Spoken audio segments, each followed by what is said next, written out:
10,000 साल पहले हिमयुग के अंत में मानवता को उत्परिवर्ती में बदलने के लिए बाहरी अंतरिक्ष से एक मशीन पृथ्वी पर आई थी। नान नामक एक योद्धा ने सभी प्राचीन जनजातियों को एकजुट किया और साथ में उन्होंने मशीन को गहरे भूमिगत सील कर दिया और बाद में स्टेन के वंशजों ने पूर्वी यूरोप में एक आदेश बनाया।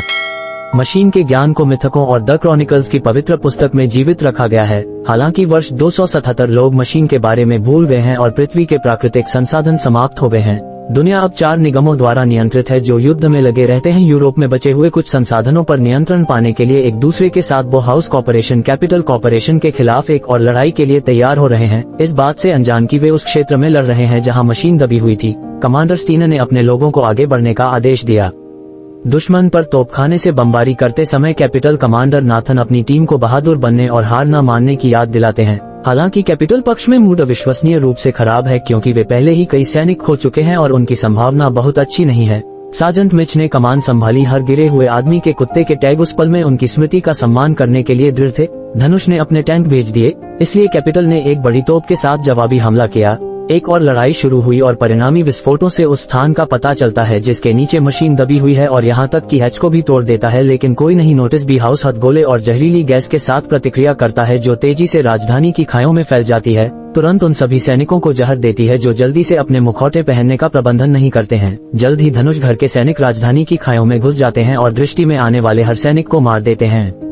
वह भी लगभग मारा गया, लेकिन आखिरी सेकंड में नाथन ने हमलावर को गोली मारकर उसे बचा लिया। उन्होंने हार मानने से इनकार कर दिया और तुरंत वापस लड़ना शुरू कर दिया। एक और बड़ा विस्फोट हुआ और एक मशीन की मदद से गुफा की छत अंततः दरकने लगी जब तक कि वह ढह नहीं गई। एक अजीब प्राणी रेंगता रहा। परिणाम स्वरूप छेद से बाहर निकले और उसे नीचे ले जाने के लिए निकटतम सैनिक के पास दौड़े। जल्द ही और अधिक उत्परिवर्ती छेद से बाहर रेंगना शुरू कर देंगे और राजधानी की खायों पर हमला करेंगे और अधिकांश सैनिकों को सेकंडों में नष्ट कर देंगे। जब धनुष घर उस क्षेत्र में आगे बढ़ेगा जिसे देखकर वे आश्चर्यचकित हो जाएंगे। मारे गए शव और म्यूटेंट उनकी व्याकुलता का फायदा उठाकर उन पर भी हमला करते हैं। इस बीच नाथन और मिच जीवित रहने के लिए इधर उधर छिप रहे हैं। वे म्यूटेंट को नहीं देख पाते हैं, इसलिए जब उन्हें अपने साथियों के शव मिलते हैं तो उन्हें लगता है कि बोहाउस ने ऐसा किया है। अंततः नाथन आता है शिन के पार और वे वर्तमान स्थिति के लिए एक दूसरे को दोषी ठहराते हैं, इसलिए चाकू की लड़ाई शुरू हो जाती है। इससे पहले कि वे मुश्किल से आगे बढ़ पाते, दोनों तरफ के सैनिक उन्हें घेर लेते, उत्परिवर्ती छेद से बाहर आते रहते हैं और अपने रास्ते में आने वाले प्रत्येक सैनिक को मारने के लिए हाथों की तरह तलवार का उपयोग करते हैं। राक्षसों पर ध्यान देते हुए नाथन और शिना दोनों सेनाओं में एकजुट होने के लिए सहमत हुए। संघर्ष में प्राणियों के खिलाफ खुली गोलीबारी की। शुक्र है कि यीशु गंभीर रूप से घायल हो गए। एक निकासी विमान जल्द ही आ गया, इसलिए नाथन एक मशीन गन पकड़ लेता है और म्यूटेंट का ध्यान भटकाने के लिए भाग जाता है, जबकि बचे हुए लोग पीछे हट जाते हैं। मिच सुरक्षित रूप से यीशु को विमान तक ले जाने में कामयाब होता है और भयभीत होकर देखता है कि कैसे नाथन के पास बारूद खत्म हो जाता है और वह राक्षसों से घिरा हुआ है। कुछ समय बाद म्यूटेंट की रिहाई की खबर नान के आदेश पर पहुंचती है। नेता भाई सैमुअल और सिरियन नामक एक मूक नन के पास जाते हैं। मठ का गुप्त कक्ष उत्परिवर्तियों के इतिहास की जांच करने के लिए आशा करता है कि यह उन्हें बताएगा कि मशीन को कैसे नष्ट करना है। पुस्तक में कहा गया है कि उत्परिवर्ती मरे हुए लोगों को राक्षसों में बदलने के लिए मशीन में ले जाते हैं और दुनिया की कोई भी सेना उन्हें नहीं हरा सकती क्योंकि वे, हालांकि पुस्तकें भी भविष्यवाणी करती है कि एक चुना हुआ व्यक्ति है जो मशीन को नष्ट करने में सक्षम होगा। फिर सैमुअल ने 4 निगमों के नेताओं के साथ एक बैठक आयोजित की जिसमें उस स्थिति पर चर्चा की गई जिसमें म्यूटेंट ने कई बड़े शहरों पर कब्जा कर लिया है। मानवता को मंगल ग्रह पर ले जाने का प्रस्ताव है, लेकिन सैमुअल बताते हैं कि उनके पास सभी के लिए पर्याप्त अंतरिक्ष यान नहीं है। उन्हें ये भी यकीन है कि म्यूटेंट उनका पीछा करने के लिए काफी स्मार्ट हैं। सैमुअल सोचते हैं कि बेहतर योजना गुफा में एक टीम भेजना और मशीन को नष्ट करना है, लेकिन निगम के नेता लगातार बहस कर रहे हैं और अजय उत्परिवर्ती हमले के तहत एक निर्णय पर सहमत नहीं हो पा रहे हैं। शहरों में जीवन हर दिन खराब होता जा रहा है और जल्द ही निकासी शुरू हो जाती है। हालांकि सभी की देखभाल करना असंभव है। जैसा कि सैमुअल ने भविष्यवाणी की थी कि राक्षस किसी भी सैनिक को मार डालेंगे जो ऐसा करने की कोशिश करता है। सड़कों की रक्षा करें और यदि उनके पास सभी के लिए पर्याप्त निकासी टिकट नहीं है तो वे विभाजित हो जाते हैं। कभी कभी विस्फोट जो राक्षसों तक पहुंचने वाले होते हैं निकासी जहाजों को भी गिरा देते हैं और साथ ही अंदर के प्रत्येक नागरिक को मार देते हैं और जिन राक्षसों पर ये दुर्घटनाग्रस्त होता है वे एक ही समय में मर जाते हैं। नेताओं में से एक ने सैमुअल को बताया कि वह अपने खराब स्वास्थ्य के कारण मंगल ग्रह के लिए उड़ान नहीं भर सकता है, लेकिन वह अभी भी मदद करने के लिए दृढ़ है। उसने मिशन के लिए स्वयंसेवकों को आकर्षित करने के लिए सैमुअल को अपना जहाज और निकासी टिकट दिया, ये वादा करके कि सैमुअल के बाद उनके रिश्तेदारों को भागने का मौका मिलेगा। कागजी कार्रवाई के साथ निकल जाते हैं। उत्परिवर्ती नेता को घेर लेते हैं और जल्दी से उसे भी मार देते हैं। इस बीच मिच बुरी खबर लाने के लिए नाथन के परिवार से मिलने जाता है। नाथन की पत्नी को यह नहीं पता होता है कि वह अपनी बेटी की रक्षा कैसे करेगी, क्योंकि उन्हें निकासी के लिए नहीं चुना गया था। मिच कम्फर्ट्स वह सबसे अच्छा कर सकता है, लेकिन वह शाम को बेकार महसूस करता है। मिच एक बार में जाता है और अपने साथियों के कुत्ते के टैग को विस्की में डुबाता है जबकि वह नशे में होता है। उसी समय सैमुअल उसके पास आता है जो मिच को मिशन में शामिल होने के लिए कहता है। पहले तो मिच मना कर देता है, लेकिन वह बदल जाता है। उसके दिमाग में तब आया जब सैमुअल ने उसे अगले दिन टिकट की पेशकश की। नाथन की पत्नी कुछ जहर तैयार कर रही थी क्योंकि वह म्यूटेंट का शिकार बनने से बचने के लिए अपने और अपनी बेटी के लिए चीजों को खत्म करने पर विचार कर रही थी।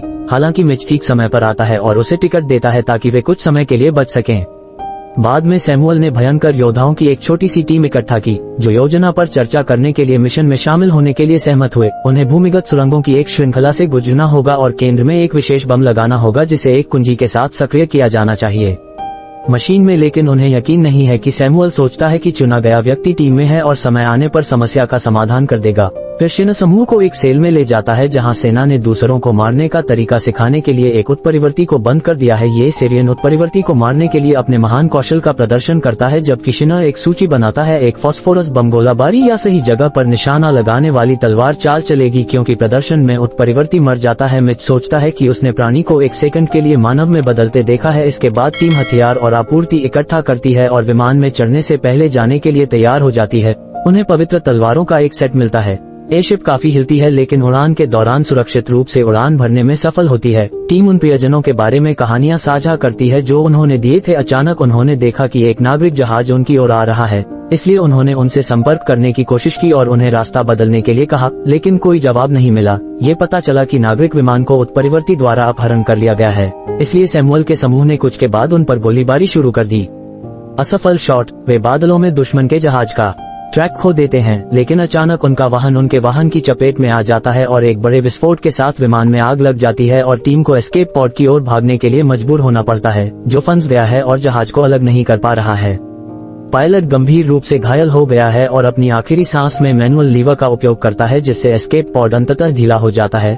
लैंडिंग में मदद करने के लिए पैराशूट छोड़ा जाता है, लेकिन कैप्सूल बहुत भारी है और पैराशूट जल्द ही टूट जाता है। कैप्सूल बहुत खतरनाक गति से गिरने लगता है और टीम इस बात पर बहस करती है कि बैकअप कब खोला जाए ताकि कैप्सूल अचानक किसी इमारत से टकरा जाए। टीम से गुजरने के बाद अतिरिक्त पैराशूट खोलती है और कैप्सूल एक खुले मैदान में उतरता है। कैप्टन को छोड़कर बाकी सभी लोग ठीक हैं जिन्हें चाकू मारा गया है।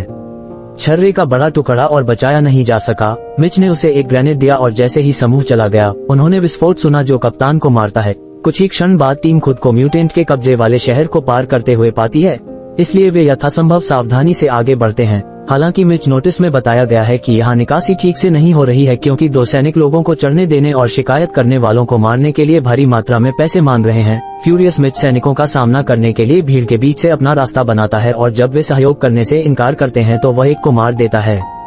उनमें से दूसरा सैनिक भयभीत है और प्रत्येक नागरिक को मुफ्त में अंदर जाने की अनुमति देता है। फिर मिच टीम में वापस आता है ताकि शिना उसे द ग्रुप कीप्स गोइंग नामक पुस्तक के नक्शे का अनुसरण करते हुए मिशन को खतरे में डालने के लिए डांट सके और शाम को वे पहुंच जाएं। इतिहास के अनुसार एक परित्यक्त चर्च के नीचे गुप्त सुरंगें हैं जो उन्हें मशीन तक ले जा सकती हैं। वे कुछ रस्सी के सहारे छत के माध्यम से खुद को नीचे करके चर्च में प्रवेश करते हैं और सभी धार्मिक मूर्तियों द्वारा रीड किए जाते हैं। हर कोने में हजारों हड्डियों का उल्लेख नहीं किया जाता है। इतिहास का अनुसरण करते हुए वे प्रलय को पार करते हैं और अंततः प्राचीनों के खोए हुए शहर को ढूंढते हैं। पुस्तक के अनुसार एलिवेटर दस्ता उन्हें सुरंगों में ले जाएगा, जिसका अर्थ है कि अब उन्हें पहले किम के नीचे 60 कहानियों को पीछे हटाना होगा जो प्रदान करने के लिए शीर्ष पर एक पैर जमाता है। लिफ्ट केबिन से कवर करें। फिर टीम रस्सी को सुरक्षित करती है और डिसेंट शुरू करती है। ध्यान से आगे बढ़ते हुए वे किताब में उल्लिखित दूरी तक पहुंचते हैं। हालांकि उन्हें कोई प्रवेश द्वार नहीं दिखता है। सैमुअल इतिहास से परामर्श करने का फैसला करता है और इतना विचलित हो जाता है कि वह फिसल जाता है और गिर जाता है। मिच कोशिश करता है, हालांकि उसे पकड़ने के लिए चेन टूट जाती है और सैमुअल नीचे गिर जाता है। सौभाग्य से यह ज्यादा देर तक नहीं गिरता है और सैमुअल ठीक है, लेकिन वहाँ बहुत सारे म्यूटेंट उनका इंतजार कर रहे हैं। सैमुअल को गोलियों और आग की लपटों से बचाने के लिए मिच नीचे कूदता है और कुछ समय पाने के लिए लिफ्ट का दरवाजा बंद कर देता है। शिना सुनता है शोर और एक ग्रेनेड फेंकता है जिसे सिरियन समय पर पकड़ लेता है और नीचे छेद में फेंक देता है ताकि सैमुअल को चोट न लगे। शोर के कारण और अधिक म्यूटेंट बाहर आ जाते हैं और जब समूह के बाकी सदस्य सैमुअल के साथ जुड़ते हैं तो एक भयानक लड़ाई शुरू हो जाती है। वे बहुत से लड़ते हैं, म्यूटेंट जितना वे कर सकते हैं, लेकिन वे स्पष्ट रूप से बहुत अधिक ताकतवर हैं। इसलिए टीम नेक्स्ट रूम की ओर भागने की कोशिश की। म्यूटेंट तुरंत उनका पीछा करते हैं और उन्हें शीर्ष पर घेर लेते हैं। किम वो अपनी मशीन गन से उग्र रूप से फायर करता है, जितना संभव हो उतने म्यूटेंट को मारता है जब तक कि वह बाहर नहीं निकल जाता। इसके बाद म्यूटेंट उस पर हमला करने के लिए लिफ्ट में चढ़ जाते हैं, इसलिए किम कुछ फायर करता है और रस्सी को काट देता है, जिससे केबिन गिरने लगता है। किम अपनी तलवारों से लड़ना शुरू कर देता है, लेकिन अपनी बंदूक बदल लेता है जब तक कि उसे म्यूटेंट की चाकू वाली बाह नहीं मिल जाती और वह उसे मार नहीं देता। निचले हिस्से में टीम अपनी तलवारों से लड़ते हुए नीचे जाने के लिए तैयार है, लेकिन जिस समय केबिन भीड़ के शीर्ष पर दुर्घटनाग्रस्त हो जाता है, एक और विस्फोट होता है। अभी तक सभी म्यूटेंट नहीं मरे हैं, फिर भी टीम किम के हाथ आने तक लड़ने के लिए तैयार हो जाती है। मलबे से निकलता है और एक ग्रेनेड को सक्रिय करता है जो शेष सभी म्यूटेंट और किम को भी मार देता है। साथ ही किम को सम्मान देने के लिए एक क्षण लेने के बाद टीम अपनी यात्रा जारी रखती है। सैमुअल फिर से इतिहास की जांच करता है जो मिच को परेशान करता है क्योंकि उसे समझ नहीं आता कि ऐसा क्या हो सकता है। एक पुस्तक के बारे में विशेष सैमुअल ने उसे विश्वास रखने के लिए कहा और जमीन पर कुछ पानी डाला जो 2 छोटे छिद्रों में गिरता है और अंत में सुरंग के प्रवेश द्वार को प्रकट करता है।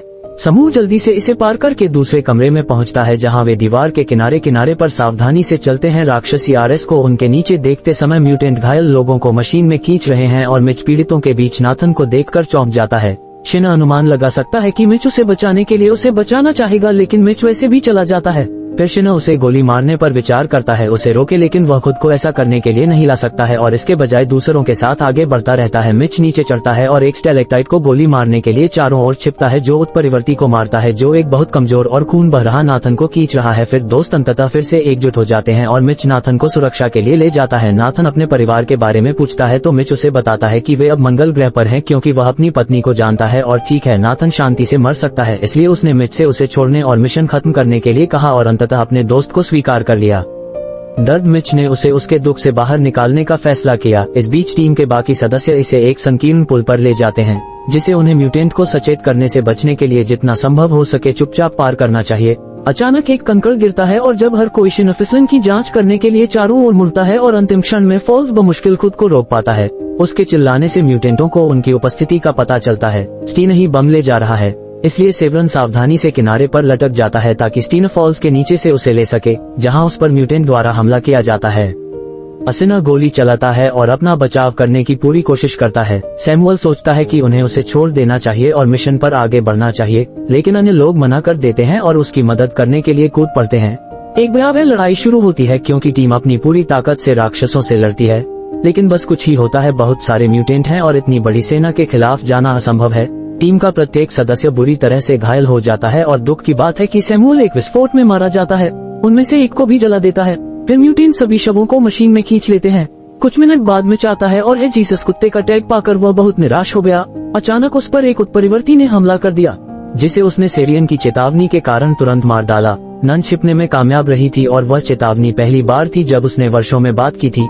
जब उसने साझा किया कि क्या हुआ था, मिच ने किसी भी टुकड़े को उठाया। वह किताब ढूंढ सकता है और उसे इसे पढ़ने के लिए कहता है ताकि वे जान सके कि आगे कहां जाना है, लेकिन ये पता चला कि सेरियन इसे नहीं पढ़ सकती है। उसे बस इस पर विश्वास है। उग्र मिच किसी भी तरह गुफा के केंद्र में जाने और सुधार करने का फैसला करता है। दोनों तब तक आगे बढ़ते हैं जब तक उन्हें उत्परिवर्ती मान नहीं मिल जाती है और तुरंत एक विस्फोटक स्थापित करते हैं, ये देखते हुए कि कैसे उनके साथियों को मशीन में खींचा जाता है। विस्फोटक प्रवेश द्वार को अवरुद्ध करता है और कुछ उत्परिवर्ती को मारता है ताकि मिच स्टीना में वैलेरी को छोड़ने के लिए दौड़ सके। फिर मिच अंदर देखता है गुफा के केंद्र में एक अजीब तंत्र है जिसके साथ लोग जुड़े हुए हैं। जाहिरा तौर पर ये लोगों को पूरी तरह से घूमने के बाद उत्परिवर्ती में बदल देता है। सेरियन और वैलेरी खुद को रस्सी से बांधते हैं और मशीन के दिल की ओर सिर करते हैं, जबकि मिच और शाइना उन्हें पकड़ते हैं। ऊपर जल्द ही म्यूटेंट प्रवेश द्वार पर चट्टान के ढेर को तोड़ना शुरू कर देते हैं, इसलिए मिच को रस्सी को अकेले संभालने के लिए छोड़ देता है और एक आखिरी सलामी के साथ राक्षसों का सामना करने के लिए जाता है। वह एक ग्रेनेड सक्रिय करता है और नीचे चला जाता है क्योंकि वह इस प्रक्रिया में सभी म्यूटेंट को मार देता है। रस्सी मिच के लिए इतनी बड़ी है कि उसे अकेले संभालना मुश्किल है और उसे गड्ढे के किनारे तक घसीटा जाता है जब तक कि वह गिर न जाए। महिलाएं भी गिर जाती हैं और सुरक्षित रूप से उतर जाती हैं। हालांकि मिच उस तंत्र में फंस जाता है जो उसे नीचे रखने के लिए सक्रिय होता है। मिच विकिरण और एक यांत्रिक के संपर्क में आ जाता है। आम उसके शरीर में विभिन्न चिप्स डालता है। आखिरी चिप उसके सिर में जानी चाहिए, इसलिए मिच उससे बचने के लिए अपनी गर्दन झुकाता रहता है। मशीन चूक जाती है और बाइंडिंग तोड़ देती है, इसलिए मिच अपनी बंदूक पकड़ने और यांत्रिक बांह को नष्ट करने के लिए स्वतंत्र है। फिर मिच शामिल हो जाता है। महिलाएं चिप्स हटाने के लिए चाकू का उपयोग करती हैं। उसका चेहरा अभी भी थोड़ा बदला हुआ है, लेकिन वह कभी भी पूर्ण राक्षस नहीं बन पाता है। समूह अंततः मशीन के केंद्र तक पहुंच जाता है और जब मिच बम तैयार कर रहा होता है, सेरियन और वैलेरिया दोनों तरफ से आने वाले राक्षसों से लड़ते हैं। मिच डिवाइस को अच्छी तरह से नहीं समझता है और यह अनुमान नहीं लगा सकता है कि डेटोनेटर किस छेद में जाता है। इसलिए उसे उन कुछ किताबों के पन्नों का पता लगाना होगा जो उसके पास हैं। सिरियन कुछ और राक्षसों का ख्याल रखता है, लेकिन जब वह एक उत्परिवर्तित सैमुअल को अपनी ओर आते देखता है तो वह रुक जाता है। वह प्रतिक्रिया करती है जब सैमुअल उस पर हमला करता है और दूसरे छोर पर उससे लड़ने के लिए खुद को मजबूर करता है। वैलेरी एक और उत्परिवर्ती को मार देती है, फिर भी इस प्रक्रिया में गिर जाती है, इसलिए उसके शरीर को घूमने वाले उपकरण द्वारा 2 भागों में काट दिया जाता है। मिच उसकी जगह ले लेता है और सिरियन से आग्रह करते हुए अन्य राक्षसों से लड़ता है सैमुअल को मारने के लिए, लेकिन वह अपने अनमोल गुरु के साथ ऐसा करने के लिए खुद को तैयार नहीं कर पाती है और सैमुअल ने उसे धक्का देने से पहले उसे चाकू मार दिया, जिसके बाद सैमुअल और मिच ने हाथ से लड़ना शुरू कर दिया। इससे पहले कि मिच सैमुअल को जमीन पर धकेलने में कामयाब हो जाता है और शुरू हो जाता है, वे कुछ वार करते हैं। अपनी टीम के कुत्ते के टैग से उस पर मुक्का मारते हुए सैमुअल ने उसे धक्का दे दिया और मिच ने किताब के एक पन्ने और एक तलवार के बगल में गिरा दिया। उन्हें एक साथ देखकर उसे एहसास हुआ कि पवित्र तलवार ही कुंजी है, इसलिए वह तुरंत इसका इस्तेमाल सैमुअल पर वार करने के लिए करता है और उसे मशीन में डाल देता है। उसी समय छत पर लगी हैच खुल जाती है और संरचना खराब होने लगती है, इसलिए सैमुअल ने मिच को कुछ झिझक के बाद फेत की छलांग लगाने के लिए कहा। मिच नीचे कूदता है और एक भूमिगत नदी में गिर जाता है। जब वह फिर से सतह पर आता है तो वह मशीन को उड़ते हुए देखता है। अंतरिक्ष अंततः हमेशा के लिए पृथ्वी छोड़ देगा। सदस्यता लेना और सूचनाएं चालू करना सुनिश्चित करें ताकि आप इस तरह के और वीडियो देख सकें। देखने के लिए धन्यवाद। हमारी नवीनतम मूवी रिकैप से अपडेट रहने के लिए कृपया हमारे चैनल को लाइक, शेयर और सब्सक्राइब करें। हम आपकी प्रतिक्रिया को महत्व देते हैं, इसलिए चर्चा जारी रखने के लिए कृपया नीचे एक टिप्पणी छोड़ें। हम जल्द ही और अधिक रोमांचक सामग्री के साथ वापस आएंगे। तब तक आगे बढ़ते रहें।